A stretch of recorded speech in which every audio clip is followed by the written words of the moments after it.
returning to Micah's Library. In today's episode, we will be proceeding with our book of Around the World of 80 Days. We left off at chapter 12. An Adventure in the Indian Forest. Phileas Fogg and Sir Francis sat on the elephant's neck. Passepartout sat on his back. They passed through an area peopled by fierce tribes with savage customs. Suddenly, the elephant stopped. Loud noises came through the trees. "A procession of Brahmins is heading this way," said the Parsi. "Let's hide." Brahmins are the priests of the Indian religion of Hinduism. Soon the priests came into view, followed by a crowd of people chanting.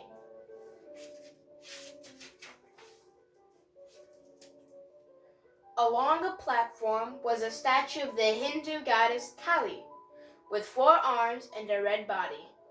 The Brahmins also dragged along a young woman dressed in a beautiful robe and jewelry.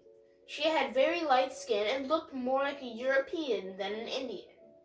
Behind her came men holding sabers and guns, and carrying the body of an old man dressed like a Hindu prince. The Parsi explained that the body was that of the young woman's husband, who is an Indian Raja, or a prince. "The woman will be taken to a pagoda to spend the night," said the Parsi. "Tomorrow at dawn, she will be burned alive as a human sacrifice to the gods." "I have 12 hours to spare," cried out Phileas Fogg. "Let us stop and save this woman."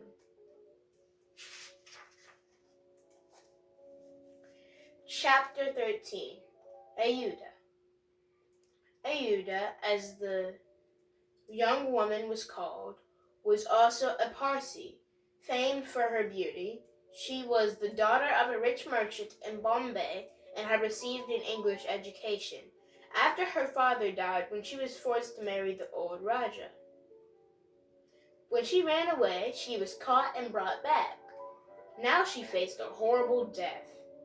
The would-be rescuers hid in the trees near the pagoda to await nightfall. They hoped to slip past the Brahmins into the pagoda, but the guards with torches and sabers stood at all the entrances.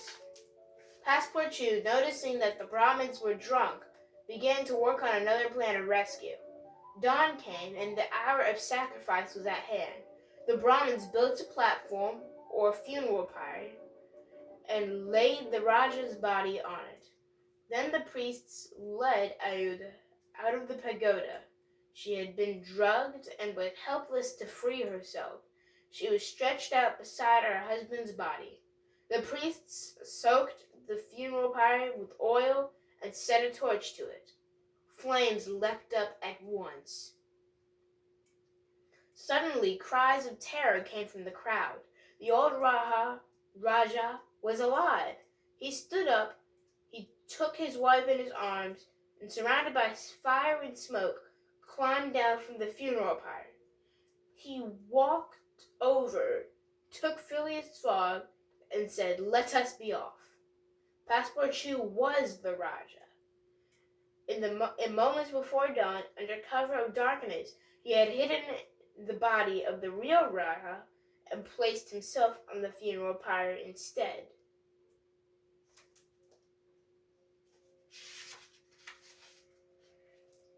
Ayuda, still in a drugged sleep, was lifted onto the elephant, and the travelers rode quickly through the forest. When the Brahmins discovered the trick, they ran after the elephant, shooting bullets and arrows. It was too late. However, Ayuda was a safe distance away.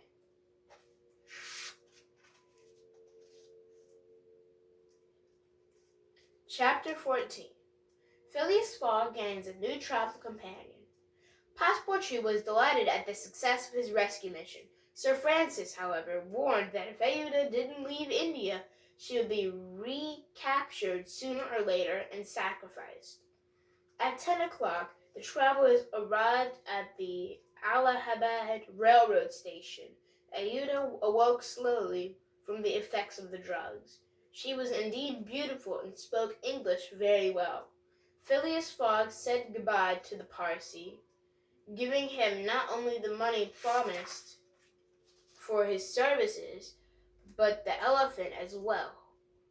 Fogg, Passepartout, Ayuda, and Sir Francis then boarded the train for Calcutta. Ayuda woke to find herself dressed in European-style clothes and traveling on a train with perfect strangers. Fogg offered to take her out of India so the Brahmins could not recapture her. He invited her to go with him to the colony of Hong Kong, which lay off the coast of China and was ruled by England. Ayuda said that if she would look up her cousin, Gigi, who lived in Hong Kong. Sir Francis got off the train in Benares. The next morning it arrived at Calcutta. Phileas Fogg had gained 2 days between London and Bombay and lost 2 days traveling across India, so he was exactly on schedule. Chapter 15. A Day in Court. "Are you Mr. Phileas Fogg?" asked a policeman at the Calcutta station. "Yes." "And is this man your servant?" "He is." "Please, follow me." Fogg, Passepartout, and Ayuda were taken to a room with bars on the windows. "You must appear before the judge at 8:30, said the policeman. "We are prisoners," shouted Passepartout. "Now we shall miss the Hong Kong steamer." "Leave me here and go," said Ayuda. "If you hadn't rescued me, you would not be in this prison." "Don't be silly," snapped Phileas Fogg. "Besides, we'll all be on the steamer by noon."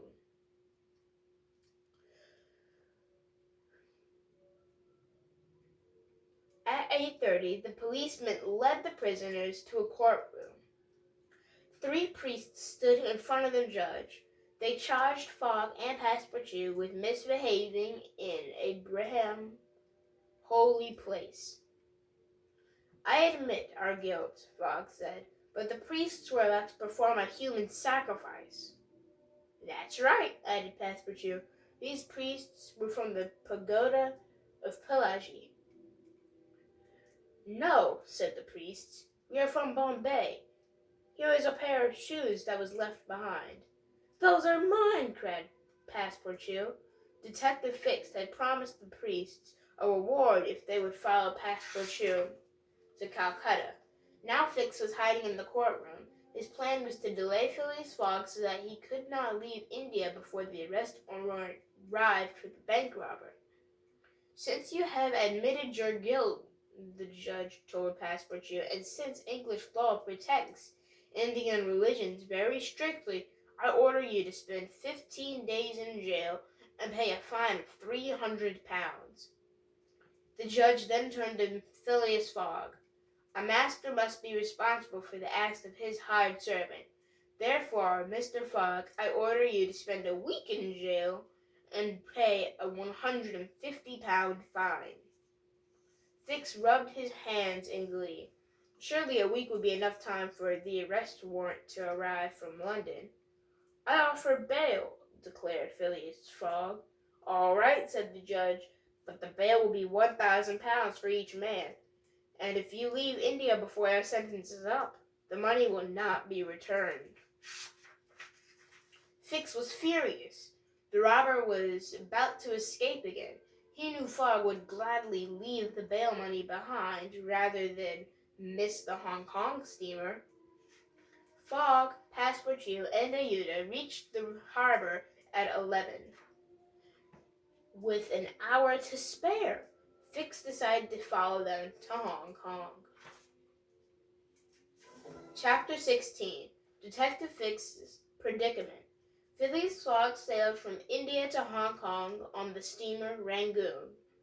During the trip, which normally took about 10 to 12 days, Ayuda related the story of her life, and Passepartout told her about his master's £20,000 bet. Fogg himself spent long hours with Ayuda, but rarely spoke to her. He seemed unmoved by her great beauty. Phileas Fogg was a strange man indeed. Fix spent much of the trip hidden in his cabin.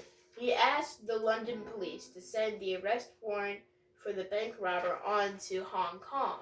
That was the last English-ruled place Fogg would visit before traveling to China, Japan, and America. Once he left English soil, the robber might escape for good. Did Fix dare tell Passepartout who he really was? He felt sure that the servant had not taken part in the bank robbery and didn't even know that Fogg was a thief. If Fix could persuade Passepartout that he might have to share responsibility for his master's crime, perhaps he could go get his cooperation in arresting Fogg. On the other hand, Passepartout might reveal Fix's real identity. Fix approaches the servant on the deck and, with an air of pretended surprise, asked what he was doing on the Rangoon. "Should I ask you the same question?" said Passepartout. "I thought we had left you at Bombay. Are you going around the world too?" "No," replied the detective. "I will stay at Hong Kong for a while. Tell me, how is Mr. Fogg? He's quite well and still on schedule. Did you know that we also have a young lady traveling with us?" Fix tried again to look surprised. Passepartout told him about their adventures in India, including the rescue of Ayuda and the affair with the shoes in the pagoda at Bombay. He didn't know, of course, that Fix had plotted to get him in trouble with the Bombay priests. "Are you taking the young lady to Europe?" the detective asked. "No, we will leave her with a cousin in Hong Kong." Fix saved his other questions for later, for fear of making Passepartout suspicious. So in these pages, we figured out that they found a new travel companion for a brief period of time named Ayuda. She came from India, and they're dropping her off at Hong Kong, in which they're going to now.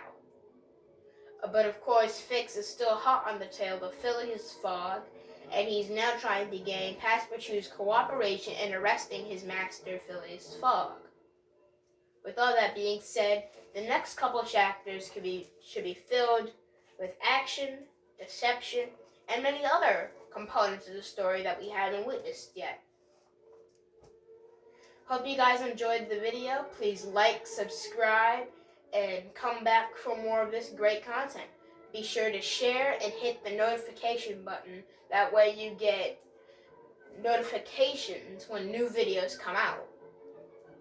As always, thank you for returning to Micah's Library. See ya!